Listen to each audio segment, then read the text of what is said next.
जय श्री राम भाई लोगों, I Himanshu, welcome you all to our channel current मुद्दे। सो हम सीपीयू के कुछ बेस्ट क्वेश्चन डिस्कस कर रहे थे, अभी प्रीलिम्स जो हुआ उसके। तो हमने फर्स्ट पार्ट ऑलरेडी डिस्कस कर लिया है इसका, कुछ अच्छे क्वेश्चन हमने फर्स्ट पार्ट में देखे और सिमिलरली सेकंड पार्ट में भी हम कुछ अच्छे क्वेश्चन देखेंगे। मैंने शफल कर रखे हैं क्वेश्चन, तो इसमें ऐसा कोई पर्टिकुलर ऑर्डर नहीं है, तो आप ये वीडियो भी पहले देख सकते हैं और बाद में वो देख सकते हो, बट दोनों ही वीडियो जरूर देखना क्योंकि दोनों ही काफी इंपॉर्टेंट है। अपकमिंग एग्जाम में जो भी क्वेश्चन आएंगे वो हो सकता है सेम पैटर्न पे बेस्ड हो, क्योंकि काफी अच्छे क्वेश्चन पूछे गए, स्पेशली एडवांस मैथ्स से। ठीक है, तो ट्रिको काफी अच्छी पूछी गई है। तो स्टार्ट करते हैं हमारा आज का फर्स्ट क्वेश्चन। देखो, ये वाला जो सवाल है ना, इस सवाल में कुछ लोग ना इसको कुछ ऐसे डॉट बना के कुछ ऐसे करते हैं, जैसे 3 यहाँ लिख दिया फिर ऐसे डॉट फिर वो गिनते हैं, वो यार मुझे ठीक नहीं लगता वो तरीका। देखो, ये वैसे तो सिंपल है, मतलब इसको नॉर्मली कर सकते हैं हम। जैसे यहाँ पर ये वाला जो पार्ट है, अगर इसमें सॉल्व करूँ तो कितना होता है, 3 दूनी 6 और 1 7, 7/3 आ रहा है, बट ये 1 में है तो 3/7 हो जाएगा।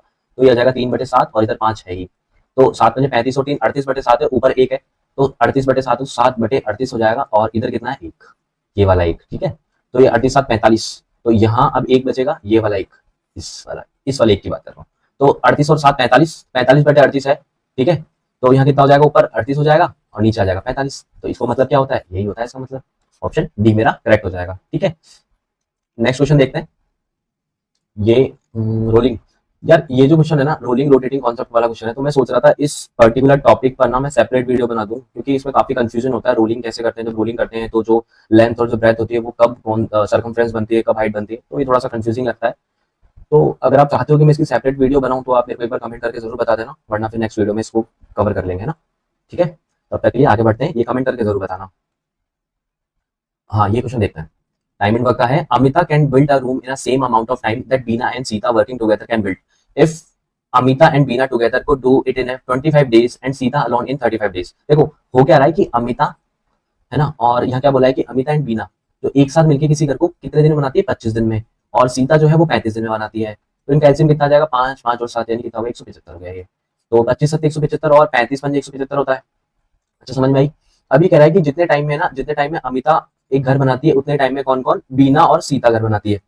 ठीक है, एक साथ मिलके। तो हमें पता है कि इसकी एफिशिएंसी मेरे पास 5 दे रखी है, इसकी मैं लेट कर लेता हूँ कि x है, तो ये x + 5 जो है किसके बराबर हो जाएगा, किसके बराबर हो जाएगा, अमित के बराबर। तो अमित और बीना की कितनी है, 7 है, यहाँ मैंने इसको x मान ली थी एफिशिएंसी को, तो अमित की कितनी हो जाएगी, 7 - x। तो ये जो एफिशिएंसी है बराबर होगी, क्यों, क्योंकि ये इसलिए बराबर होगी कि टाइम सेम है। समझ रहे हो, यहाँ पर टाइम सेम दे रखा है कि सेम टाइम में बिल्ड करते हैं, तो ये बराबर कर देंगे हम। तो यहाँ से मेरे पास जो एफिशिएंसी है, यानी दोनों मिलकर जितने टाइम में कर रहे हैं, ठीक है, ये दोनों एफिशिएंसी जितनी होगी उतनी ही ये होगी सिंगल की। समझ रहे हो, कहने का मतलब ये है इसका। तो x बराबर यहाँ से मेरे पास कितना आ जाएगा, 2x = 2, यानी x बराबर 1। तो 175 काम को एक दिन में करने में कितना टाइम लगेगा, 175 दिन लगेंगे। ठीक है, तो यहाँ पर ऑप्शन बी मेरा करेक्ट हो जाएगा। नेक्स्ट क्वेश्चन देखते हैं। A part of 48,500 is invested at a simple interest of 15% per annum. अच्छा, the rest of the money is invested at a rate of 10%। मतलब कुछ p अमाउंट था, कुछ पर्टिकुलर अमाउंट था, a अमाउंट मान लिया, उसमें से उसका जो p पार्ट है वो यहाँ पर इन्वेस्ट कर दिया कितने पे, 10% पे, क्योंकि 10% पे मान लो। और जो सेकंड पार्ट था तो वो कितना बच गया, 48,500, 48,500 माइनस p, ये सेकंड पार्ट था, इसको कितने पे इन्वेस्ट कर दिया, ये 15% पे इन्वेस्ट कर दिया। अब जो ये फर्स्ट पार्ट है ना, यहाँ क्या बोल रहा है सेकंड लाइन में, देखो, at simple interest per annum after 2 years of the first investment, यानी the ratio of investment after 5 years from the time when the first amount was invested। देखो, यानी इसको जो है ना, इस वाले को इसके इन्वेस्टमेंट के 2 साल बाद इन्वेस्ट करा है, और टोटल इन्वेस्टमेंट जो है 5 साल का है, तो ये तो 5 साल के लिए इन्वेस्ट हुआ है फर्स्ट वाला, है ना, और ये 3 साल के लिए इन्वेस्ट हुआ है। समझ रहे हो बात को। तो यहाँ से जो रेशियो आएगा, है ना, वो जो इनके इन्वेस्टमेंट, इनका जो इंटरेस्ट का रेशियो आएगा वो 5/3 आएगा। समझ रहे हो बात को। तो मैं क्या लिख सकता हूँ कि 48,500 माइनस पी इंटू टोटल कितना इंटरेस्ट मिला, 75%, है ना, 75%। नीचे पी जो हमारे पास है, ये जो पी है, पी अमाउंट जो है उसको अगर मैं 10% की रेट से 3 साल के लिए अगर दूं तो मुझे 30% उस पर इंटरेस्ट मिलेगा। तो टोटल ये जो इनका रेशियो कितना दे रहा, 5/3। तो इसको काटते हैं 5 से 15, और 15 से इसको काटा तो 2 बार। समझ रहे हो, तो इसको 3 से मल्टीप्लाई करो तो 0 0 5 से 15 और 145 आ जाएगा। ये माइनस आ जाएगा 3p और इधर आ जाएगा 2p। तो इसको अगर मैं पूरा कंप्लीट एक साथ लिखूं तो ये क्या हो जाएगा, 5p आ जाएगा। समझ रहे हो, तो 5p बराबर कितना है मेरे पास, 145 500। तो p की वैल्यू कितनी आ जाएगी, 5 दूनी 10 और 4 5 9 45 और ये है 100। तो p की वैल्यू कितनी आ जाएगी, 29,100 रुपए, यानी ऑप्शन बी मेरा करेक्ट हो जाएगा। समझ रहे हो, तो यहाँ पर बोला ये गया है कि पहले निवेश के 2 वर्ष बाद शेष धनराशि तो हमने निकालनी हमें सेकंड थी, इसलिए हमने सेकंड वाले को पी माना है, और फर्स्ट वाला कितना हो जाएगा, टोटल में से पी हटा देंगे। तो सेकंड वाला 10% रेट पे हमने इन्वेस्ट करा था, और टोटल जो समय अवधि थी पहले की, पहली धनराशि 5 वर्ष के बाद की बात हो रही है, 5 वर्ष के बाद इतना अमाउंट हो रहा है, और सेकंड वाला 2 वर्ष के बाद करा है पहले वाले के, तो वो 3 वर्ष के लिए या 3 साल के लिए इन्वेस्ट किया गया है। समझ रहे हो? तो हमने इसका 30% हो गया टोटल इंटरेस्ट, इसका 75% हो गया, इन दोनों का रेशियो रख दिया और सॉल्व कर दिया। ठीक है, कोई दिक्कत? नेक्स्ट क्वेश्चन देखते हैं। ये देखो, दो वस्तु की कॉस्ट प्राइस बराबर है, पहली वस्तु को 12% के प्रॉफिट पर और दूसरी वस्तु को जो है 3600 रुपए में अधिक में बेचा जाता है, तो कुल जो लाभ है वो 15 सही 27/51% होता है। देखो, इस क्वेश्चन करने से पहले एक छोटा सा कंसेप्ट समझो, इससे अच्छे से समझ में आएगा। सपोज मेरे पास दो वस्तु है, एक ए और एक बी, दोनों का सीपी सेम है, मान लो ये 100 है और ये भी 100 है।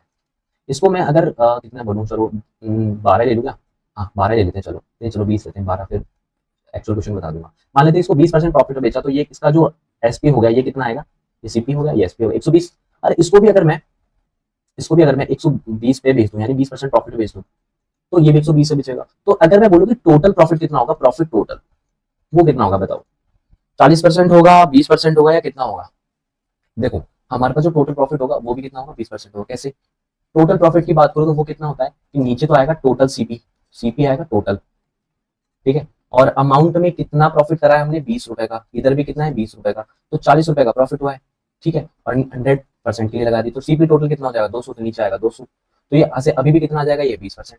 तो जो टोटल प्रॉफिट होगा वो क्या होगा, 20% होगा। यानी अगर आप पहली वस्तु को, पहले आर्टिकल को आप 20% प्रॉफिट बेच रहे हो, सेकंड आर्टिकल को भी आप अगर 20% प्रॉफिट बेच रहे हो, तो आपका ओवरऑल प्रॉफिट भी क्या होगा, 20% होगा। इतनी देखो, हमारे पास देखो, हम अगर हमारे सवाल पे आते हैं वापस, तो हमारे पास मान लेते हैं कि दो आर्टिकल है ए और बी, ठीक है, तो इसको 12% प्रॉफिट हो रहा है ना।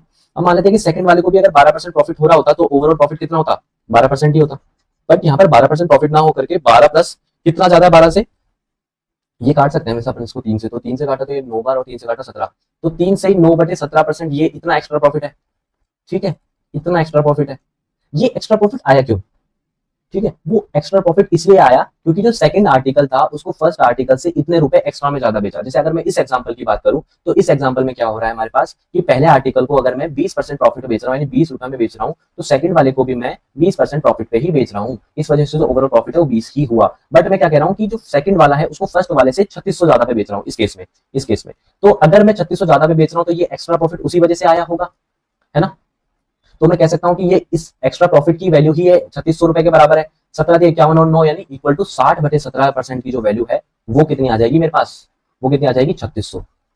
समझ रहे हो? तो 1% की जो वैल्यू है वो कितनी आ जाएगी मेरे पास, 60, और ये कितनी हो जाएगी, 1020 रुपए हो जाएगी 1% की वैल्यू। ठीक है, समझ रहे हो?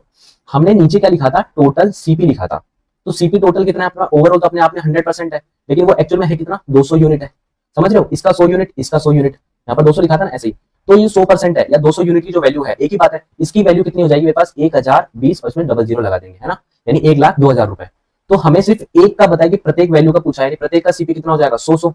तो 100 यूनिट की वैल्यू कितनी हो जाएगी हमारे पास, 100 यूनिट बोल रहा हूँ, 100 यूनिट की वैल्यू कितनी हो जाएगी मेरे पास, 51,000 रुपए। समझ रहे हो? तो ऑप्शन 1 मेरा करेक्ट हो जाएगा।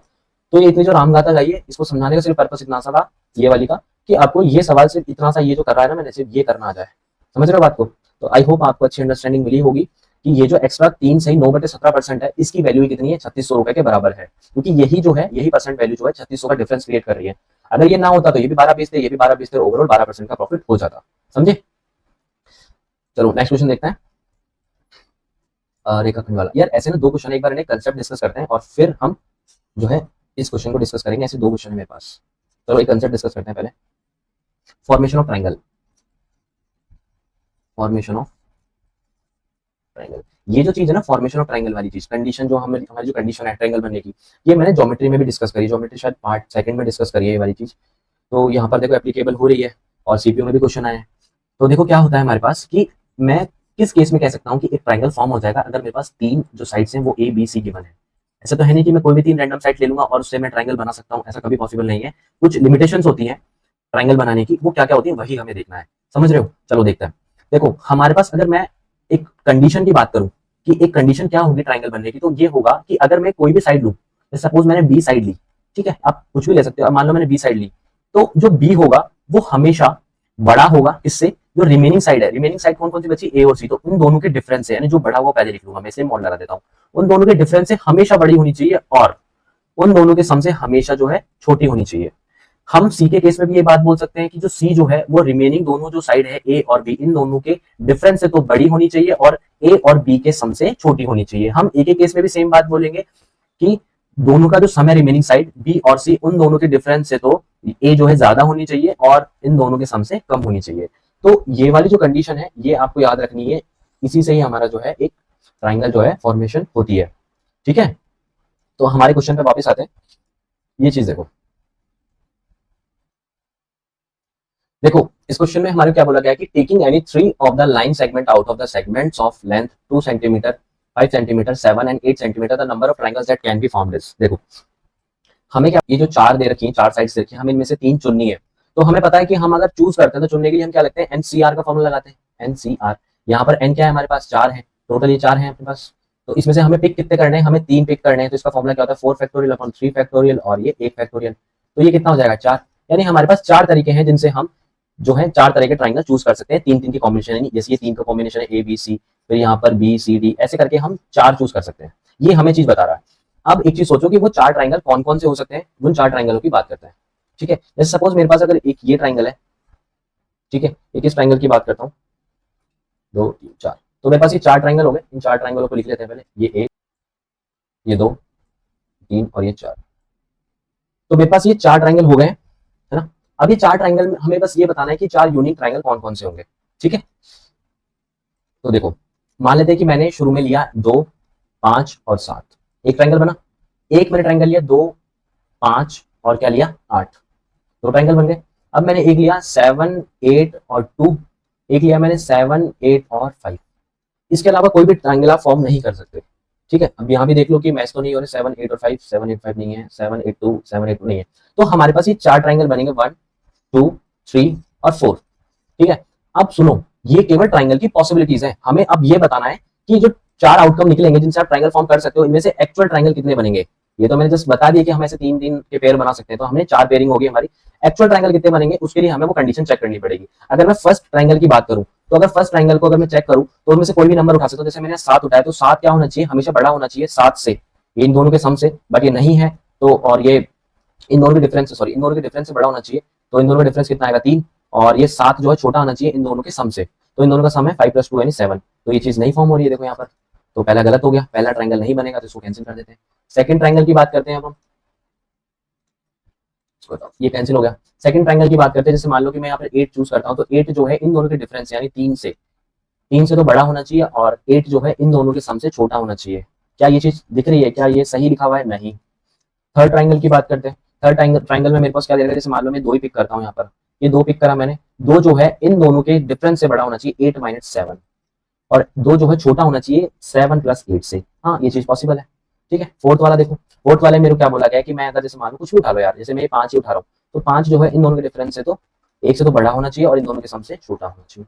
तो यानी मेरे पास दो ट्राइंगल जो है जो एक्चुअल में फॉर्म हो जाएंगे, और टोटल जो है चार पेयरिंग निकलेगी, जैसे A B C B C D ऐसे चार पेयरिंग निकलेगी। जो ये चार पेयरिंग मैंने यहाँ पर बना दी थी, बट एक्चुअल ट्राइंगल कितने मिलेंगे, ओनली 2, क्योंकि ये 2 कंडीशन फुलफिल करने में फेल हो गए। तो ऑप्शन 1 मेरा करेक्ट हो जाएगा। समझ में आई बात। नेक्स्ट क्वेश्चन देखते हैं। देखो ये वही उसी कंडीशन पे बेस्ड है कि हमें पूछा गया कि एक्स की पॉसिबल वैल्यू क्या हो सकती है। हमें एक ट्राइंगल फॉर्म करना है।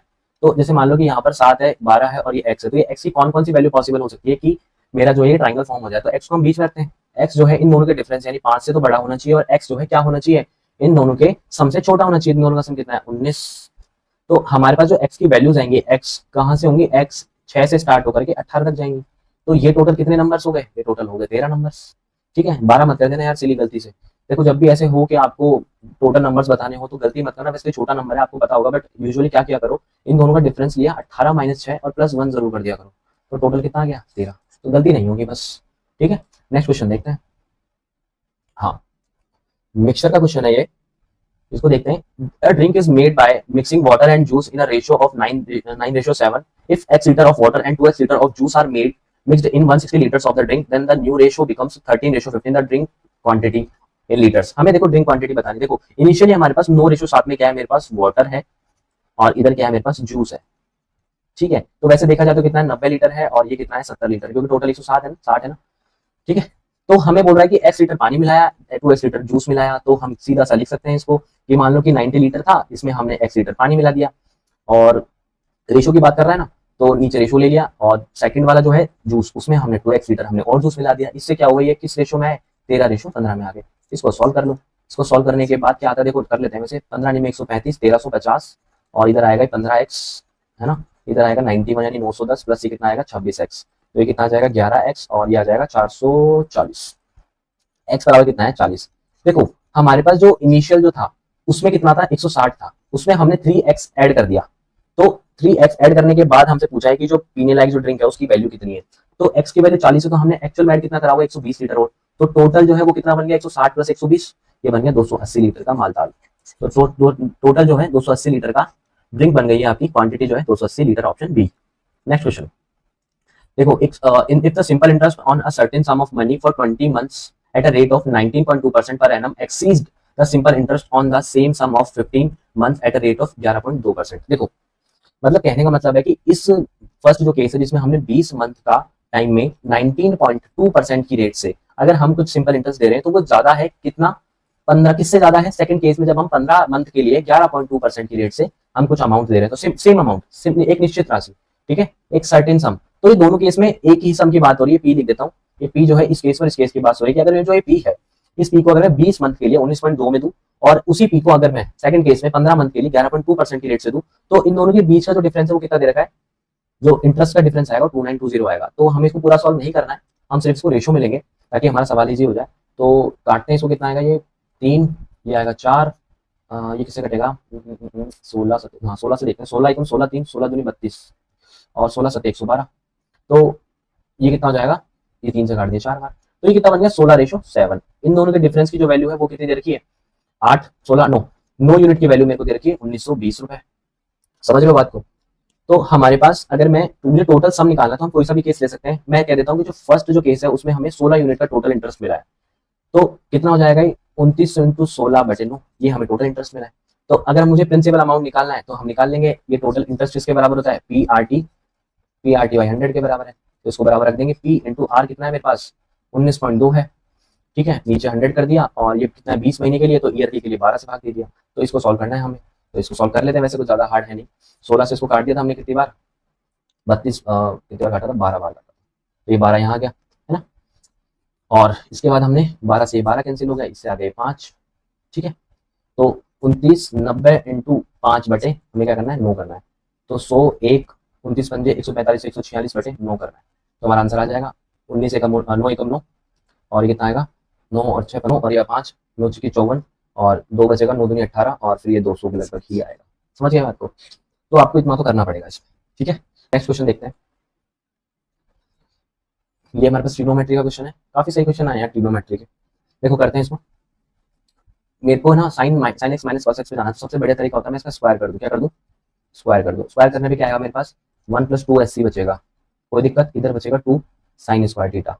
समझ रहे हो बात को। अगर मैं इसको के इक्वल मान लेता हूँ तो यहाँ पर बचेगा 1 - 2 SC इक्वल टू क्या बचेगा के स्क्वायर, है ना। तो -2 SC की वैल्यू कितनी है 1 - 2 sin स्क्वायर, इधर 1 है ये, देखो उसको उधर लेंगे तो -2 SC है, इसकी वैल्यू कितनी आएगी -2 sin स्क्वायर, तो ये चीज मैंने यहाँ रख दी, ठीक है, तो ये चीज मैंने यहाँ रख दी है। अब मेरे पास कितने की के स्क्वायर की वैल्यू है ये, तो 2 कॉमन ले लूंगा तो 1 - sin स्क्वायर इक्वल टू के स्क्वायर, तो ये कितना हो जाएगा √2 cos x, ठीक है, इक्वल टू के। अब आप चाहो ना तो इसको दूसरे वे में भी सॉल्व कर सकते हो, कैसे वो भी देखो। अगर मैं यहाँ पर ना साइन का भाग दे दूं तो इधर कितना बचेगा 1 + cot theta cot x equal to इधर कितना बचेगा √x, तो cot की जो वैल्यू है वो कितनी आ जाएगी √x - √2 - 1/1। अब इसको ट्राइंगल में फॉर्म कर दो, ये थीटा है तो ये कितना हो जाएगा √2 - 1, ये 1, तो ये कितना हो जाएगा 1। तो यहाँ कितना बचेगा आपके पास, आप ये 90 डिग्री है तो इधर कितना बचेगा 3 और 1 4 - 2√2। अब यहाँ से आप इसमें ये वैल्यू रख दोगे ना तो आपको ये मिल जाएगा अपने आप, ठीक है। तो आप इसको करके देखना, इस वे में भी हो जाएगा। नेक्स्ट क्वेश्चन देखते हैं। देखो एक बेसिक आइडेंटिटी पे क्वेश्चन पूछा गया है, the distance d is in a moving travels, a distance d a moving body travels varies directly with the time when it moves, a train travel 72 kilometre in 2 hours, find the equation that related d and t। देखो हम अगर generally भी बात करें तो हमारे पास जो formula होता है d = st, हमें क्या बोला गया है कि ये जो वेरी करता है टाइम के साथ, अगर d जो है टाइम के साथ वेरी करता है यानी d डायरेक्टली प्रोपोर्शनेट है, ठीक है, तो इस केस में हमारा जो है स्पीड क्या है कांस्टेंट है, ये जो कांस्टेंट है वो हमारी स्पीड होती है। तो हमारे पास ये स्पीड कितनी है 36, तो d बराबर कितना हो जाएगा 36t, कोई दिक्कत, तो ऑप्शन सी मेरा करेक्ट हो जाएगा। नेक्स्ट क्वेश्चन देखते हैं।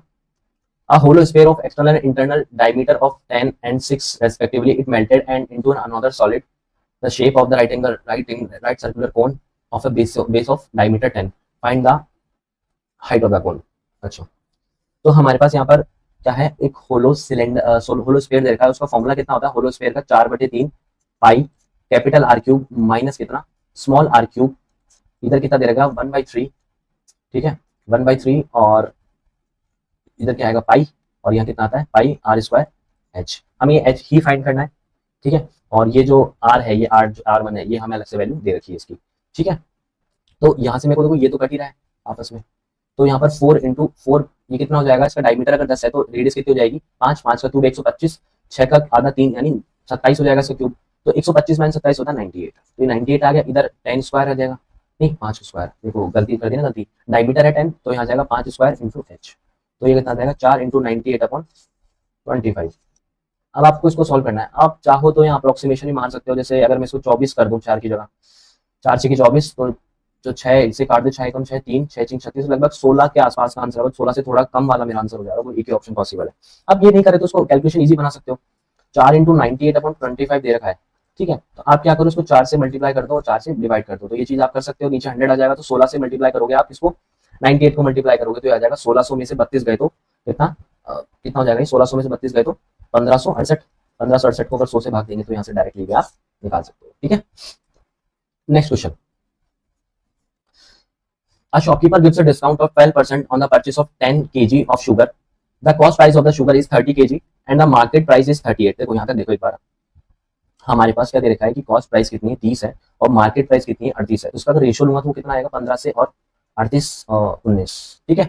अब क्या कर रहा है कि वो डिस्काउंट दे रहा है 12% का। अगर मैं 12% डिस्काउंट दे रहा हूँ, यानी कोई अगर मार्केट प्राइस अगर मार्केट प्राइस अगर 25 है तो मैं इसे 12% डिस्काउंट दे रहा हूँ, तो वो कितने में बिकेगी, वो बिकेगी 22 रुपए में, ठीक है। अब उसके बाद क्या कह रहा है कि जो वेजिंग मशीन है वो फॉल्टी है, तो वो शो क्या करती है 1 किलो की जगह, एक्चुअल में वो 900 ग्राम में होता है, बट शो कितना करती है 1 किलो करती है। यानी वो बंदा 900 रुपए का सामान बताकर 900 ग्राम का सामान बताकर बेचता कितना है 1000 ग्राम बेचता है, यानी प्रॉफिट कितना कमा रहा है 9 से 10 का, तो 9 से 10 का वो प्रॉफिट कमा रहा है। तो ये पूछा है कि एक्चुअल प्रॉफिट कितना होगा, तो निकाल सकते हैं आप सक्सेसिवली, हम तो कर ही रहे हैं। तो क्या क्या कर सकता है, यहाँ ये एक चीज कर सकती है, ये 2 आया और ये आया 3, तो 9 × 27 × 25 कितना होता है, ये आया 675, और ये कितना आएगा 22 × 44 × 44 × 19, 44 × 19 44 × और 19 करूंगा तो ये कितना आएगा 800, और एक उधर गया 36, 836, ठीक है। तो ये कितना आएगा 836। अब इसको आपको सॉल्व करना है, तो ये आएगा 1 और ये 1 आया, 13 में से 7 गए 6 और ये 1 बचेगा, 161 बचे 675 × 100, ठीक है। इसको आप सॉल्व करना है, ये 4 आ जाएगा, ये 27 आ जाएगा, 27 जो 27 सिक्के कितने होते हैं 27 सिक्के 162 होते हैं, तो ये लगभग 6 बार जाएगा, तो लगभग 24 से थोड़ा सा कम वाला आंसर होगा, जो कि ऑप्शन नंबर 4 आपका करेक्ट हो जाएगा, समझ गए। नेक्स्ट क्वेश्चन देखो, वैल्यू पुटिंग लग सकती है क्या, ट्रिग्नोमेट्री का क्वेश्चन है, 30 पर रख के देखते हैं। तो अगर मैं इस पे 60 रखता हूँ, एक बार 60 रखूँ तो √3/3/4 इधर 3 बचेगा, उधर 1/2 3 नहीं, वैल्यू पुटिंग नहीं लगेगी इस पे। हो सकता है ये 15 या 75 पे किसी पे सेट हो रहा हो, बट वो काफी कैलकुलेटिव हो जाएगा, तो हम क्या करेंगे इसको क्वाड्रेटिक बना के सॉल्व करेंगे। देखो कॉस की टर्म है यहाँ पर, तो साइन स्क्वायर को हम कॉस में चेंज कर लेंगे, तो क्या आएगा 4 - 4 c स्क्वायर, 1 - साइन स्क्वायर लिख दिया, 4 से मल्टीप्लाई कर दिया, इधर क्या आएगा 3 + 3 cos थीटा, तो ये कितना आ जाएगा 4c स्क्वायर + 3c - 1 आ जाएगा इक्वल टू 0। तो अगर मैं इसका अगर फैक्टराइजेशन कर तो 4c square + 4c - c - 1 equal to 0। तो अगर मैं यहाँ से 4c कॉमन लूंगा तो कितना आ जाएगा ये c + 1, इधर -1 कॉमन लूंगा तो c + 1 आ जाएगा इक्वल टू आएगा 0। तो c बराबर कितना आ जाएगा 1/4 और c बराबर कितना आ जाएगा -1। देखो c की ये वाली वैल्यू पॉसिबल नहीं होगी, क्योंकि हमारे थीटा की जो रेंज है वो फर्स्ट क्वाड्रेंट की आ रही है, फर्स्ट क्वाड्रेंट में cos थीटा जो है नेगेटिव नहीं होता है। तो अगर cos की वैल्यू 1/4 है जो कि एग्जिस्ट कर सकती है, तो हम थीटा यहाँ पर ट्राइंगल में प्लॉट करते हैं अगर ये वैल्यू, तो यहाँ पर आधार जो बेस है वो 1 हो जाएगा, ये हमारे पास जो हाइपोटेनियस है वो 4 हो जाएगी, जो हमारा परपेंडिकुलर है वो √15 हो जाएगा। तो यहाँ से जब हम ये वैल्यू रखते हैं तो ये कितना आ जाएगा √15 इंटू 10 की वैल्यू कितनी आ जाएगी √15/1 प्लस 4/√15, साइन थीटा की वैल्यू कितनी आ जाएगी √15/4 प्लस इधर भी है क्या, अरे हाँ ये रहा, तो इधर कितना आ जाएगा 2 इंटू कॉस थीटा की वैल्यू कितनी आ जाएगी सेक थीटा की वैल्यू 2 इंटू ये 4 आ जाएगी, ठीक है 4/1। तो ये तो हो जाएगा 15, ये तो हो जाएगा 1, ये हो जाएगा 8 और ये हो जाएगा 15, 15 8 23 और 1 24, ऑप्शन 1 मेरा करेक्ट हो जाएगा, समझे। नेक्स्ट क्वेश्चन, ए और बी के बीच में क्या हुआ, इलेक्शन हुए, every fifth poll vote was marked as invalid हुआ, in the remaining votes A wins the election a margin of 2500 votes or 10% of the total polled, over B, मतलब B से वो 10% से ज्यादा जीता, या फिर कह सकते हैं कि वो 2500 वोट से जीता। If 90% of the invalid votes would have been in favour of B, यानी जितने भी वोट्स इनवैलिड हुए उसमें से अगर 90% वोट अगर बी के फेवर में होते, then what is the following result होता। तो रिजल्ट क्या होता, ठीक है चलो वो देखते हैं। देखो हमारे पास यहाँ बोला गया है कि एवरी फिफ्थ पोल्ड वोट जो है वो इनवैलिड हुआ है। जैसे मान लो हमारे पास 5 वोट डले, 3 4 5, तो एक वोट इनवैलिड हो गया, तो 5 में से अगर एक वोट इनवैलिड हो गया यानी 20% वोट जो है पोल्ड वोट जो है इनवैलिड हो रहे हैं। क्या हो रहे हैं, इनवैलिड हो रहे हैं। इसी समझ में आई। देखो हमारे पास टोटल 100 वोट थे, 20 वोट जो है वो इनवैलिड हो गए, बचे कितने, 80। अभी 80 में से मुझे क्या कह रहा है कि 10% ऑफ द टोटल वोट्स यानी 10 वोट से ए जीत गया। यहाँ पर ए है, यहाँ पर बी है, तो अगर एक 80 10 वोट से जीता यानी ये जो डिफरेंस है 10 है, तो इसको कितने मिलेंगे, इसमें 10 जोड़ दे, 90 का आधा करा तो 45, और इसमें 10 कम कर दो 35। तो यानी ए को मिलेंगे 45 वोट, ठीक है, और बी को कितने मिलेंगे, 35 वोट मिलेंगे। डिफरेंस कितना है, 10 का है। अब बात सोचो, बात ये कह रहा है कि ये जो 20 है इनवैलिड वोट है, इसका अगर 90%, इसका कितना हो जाएगा 90%, हमारे पास 18। अगर 18 वोट अगर ये वाले वोट अगर बी में मैं ऐड कर दूं, बी में ऐड कर दूं तो ये कितना हो जाएगा 53। तो इधर कितना हो जाएगा 45। तो क्या होगा, बी जो है जीत जाएगा कितने वोट से, 8 वोट से। 8 वोट ऑफ टोटल वोट यानी 8% वोट से बी जीत जाएगा, यानी ऑप्शन ए मेरा करेक्ट हो जाएगा। समझे। नेक्स्ट क्वेश्चन देखो, यहां पर क्या बोला गया है कि a vegetable vendor bought 100 kgs of potato at rate of 19 rupees per kg, spent 100 rupees at a cartage. He sold 60 kgs of potato with a 50% profit and half of the remaining stock with 40% profit. He sold half of the still remaining potato. So इस 40% के जो मतलब जो remaining बचा उसका भी remaining का half 25% पे, और जो बच गया है ना, what is the profit percent should aim, उसके लिए वो क्या कह रहा है कि कितना प्रॉफिट पे बेचू कि ओवरऑल प्रॉफिट मुझे 42% का हो जाए। ठीक है, देखो मान लेते हैं कि मेरे पास टोटल 100 ही किलो थे, दे रखा है वैसे तो, उसमें से 60 किलो पर उसने कितना प्रॉफिट कमाया होगा। यार एक चीज सोचो, इस 19 को ना, 19 छोड़ो, आप ऐसे समझो कि 19 रुपए पर केजी नहीं, 1 रुपए पर केजी में इसको बेचा है। समझ रहे हो, 1 किलो पोटैटो की जो कॉस्ट है वो कितनी है, 1 रुपए है। अब मैं समझाऊंगा क्यों। तो 60 रुपए की कॉस्ट जो है 60 का हो गया, तो उसपे कितना प्रॉफिट उसने कमाया है, आधा, है ना, 50% प्रॉफिट बेचा है ना, तो उसने 30 रुपए का प्रॉफिट कमाया होगा प्लस 30 का। उसके बाद रिमेनिंग कितना बचा भाई, 40। उस 40 में से भी आधा 20%, उसको 40% प्रॉफिट बेचा, तो उसमें उसने 8 रुपए कमाए होंगे। समझ रहे हो बात को। अब जो बच गया उसका भी आधा, sold half of the still remaining at 25% profit. अब जो ये 10 बच गया उस पे उसने 25% प्रॉफिट बेच दिया, तो यानी प्रॉफिट कितना होगा, 2.5 रुपए का। अब जो बच गया, अब कितना बच गया खुद देखो ना, 80 और 90 तो बचा 10, तो ये जो 10 है इसमें उसने कितना प्रॉफिट कमाया होगा कि हमें टोटल जो प्रॉफिट है वो प्लस 42 का मिल जाए। सिर्फ इतना से सवाल है। तो देख लो 38 और 2 40.5 है, ठीक है, तो 40.5 है, और इधर कितना बचा 42, तो यानी 1.5, यानी 10 पर जो है मेरे को, 10 पे जो है 1.5 का प्रॉफिट हो रहा है। अगर मैं परसेंट में बात करूँ तो 0.15 का मेरे पास प्रॉफिट हो जाएगा। ठीक है, तो यानी 1.5 रुपए कमा रहा है वो, तो प्रॉफिट की बात करूं तो कितना हो जाएगा 0.15। नेक्स्ट क्वेश्चन देखते हैं, ये भी इलेक्शन का क्वेश्चन है। इसमें क्या बोला गया है कि in an election between P R and S 1/10 of the total votes polled are invalid, यानी 1/10 का मतलब है 10% वोट जो है इनवैलिड हो गए। अगर मेरे पास 100 वोट थे तो उसमें से 10 वोट जो है इनवैलिड हो गए, बचे कितने 90 वोट। अब आगे, votes polled in favor of R and S half of the total polled vote and get equal votes। देखो समझो, हमें क्या बोला है कि जो R प्लस S को जो वोट मिले हैं ना वो आधे हैं किसके, टोटल वोट के। तो टोटल वोट का आधा कितना हुआ 50, और ये 50 भी कैसे कैसे हैं, तो इनको कैसे कैसे मिले, हाफ हाफ। R को कितने 25 और S को कितने 25। ठीक है, due to a fault in the machine half of the vote of S and half of the invalid votes are counted additionally in favour of R। देखो फॉल्ट आया machine में, तो इसके तो हाफ जो है यानी 12.5 इसमें जुड़े, तो इसमें जुड़े कितने 12.5, चलो जोड़ दिए। और कौन कौन से जुड़े, इनवैलिड वोट का भी, इनवैलिड वोट का कितना जुड़ा है, and half of the invalid vote, तो 10 इनवैलिड वोट थे तो 5 वोट जुड़ गए। तो टोटल कितना हो गया, ये हो गया 17.5, ये हो गया 17.5, तो 25 प्लस 17.5 हो गया 42.5। तो इस केस में मेरे पास due to faulty vote R को टोटल कितने वोट मिलेंगे, 42.5 वोट। ठीक है, तो आई होप आपको सेशन पसंद आया होगा। हमने जितने भी अच्छे क्वेश्चन थे सीपीओ के पार्ट 1 और पार्ट 2 दोनों डिस्कस कर लिए हैं। तो आई होप आपको दोनों लेक्चर अच्छे लगे होंगे। वीडियो अच्छी लगे तो लाइक कर देना, चैनल को सब्सक्राइब कर देना। मिलते हैं किसी नेक्स्ट वीडियो में, तब तक के लिए साइनिंग ऑफ, बाय बाय।